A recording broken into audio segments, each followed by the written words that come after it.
Now for the morning rush, a young driver accused of speeding drunk onto a sidewalk near Old Town and killing a man at a bus stop will not have to stay behind bars until trial.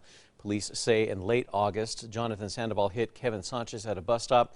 Now later that morning, Sandoval turned himself into police. Yesterday, Judge Lucy Solomon released him, pointing to a lack of criminal history until trial.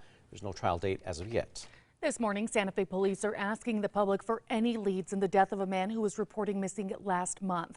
Officers were called out to a field along Mice Road near Agua Fria Street after a body was found.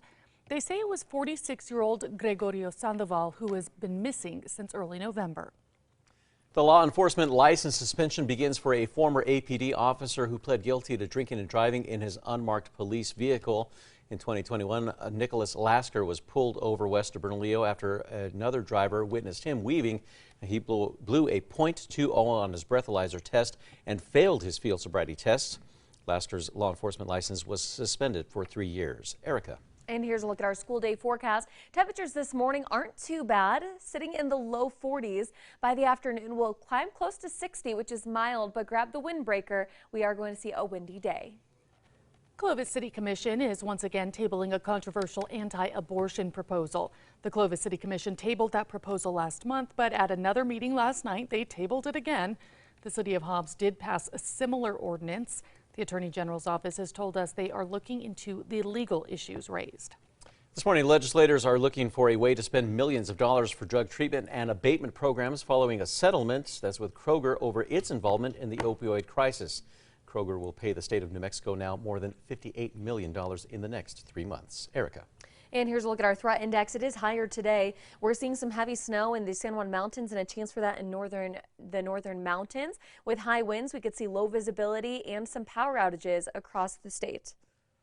The U.S. Senate voted to pass a bill to avert a looming rail strike. That's after 4 out of 12 rail unions. They rejected a labor deal with the White House that they helped broker back in September. The deal gives rail workers a 24% raise and some bonuses over 5 years, but a separate measure that would have added 7 days of paid sick leave failed. China appears to be easing some of its toughest COVID-19 restrictions. Strict COVID testing requirements, police patrols, and quarantine rules all easing up in Shanghai, Beijing, and at least 6 other major cities. This has allowed some supermarkets, restaurants, gyms, and transit systems to resume normal business. Erica. All right, let's get a check on traffic. The maps are looking clear, no accidents or slowdowns, and Tracker is going south on I-25 just past the Big I, where everything's still moving at speed. Adults and kids gathered on Wednesday to watch Hawaii's Mauna Loa, the world's largest volcano, continue to erupt. Mauna Loa began erupting on Sunday for the first time since 1984, ending its longest quiet period in recorded history. And time now for the 5 facts. Number 5, for a lot of New Mexicans, River of Lights has become a place where memories are made, from engagements to birthdays to annual family traditions. River of Lights draws in thousands of New Mexico families every year, and for many it has become an annual tradition. River of Lights runs until December 30th every night from 5 to 10.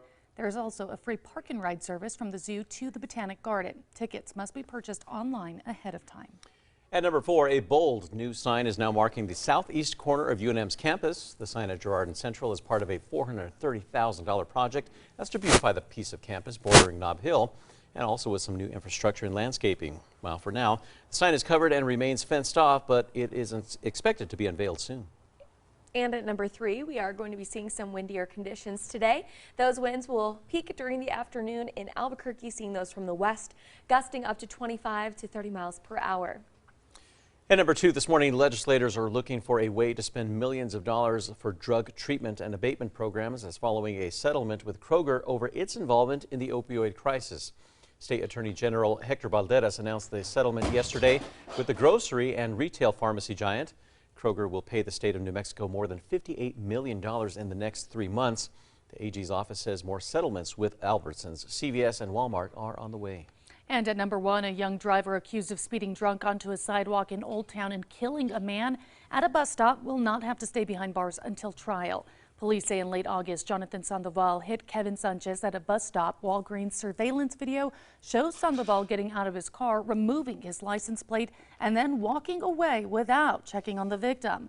Later that morning, Sandoval turned himself in. Now, prosecutors wanted to keep him in jail until trial, calling him a danger to society. But Judge Lucy Solomon released him, pointing to a lack of criminal history. There's no trial date yet.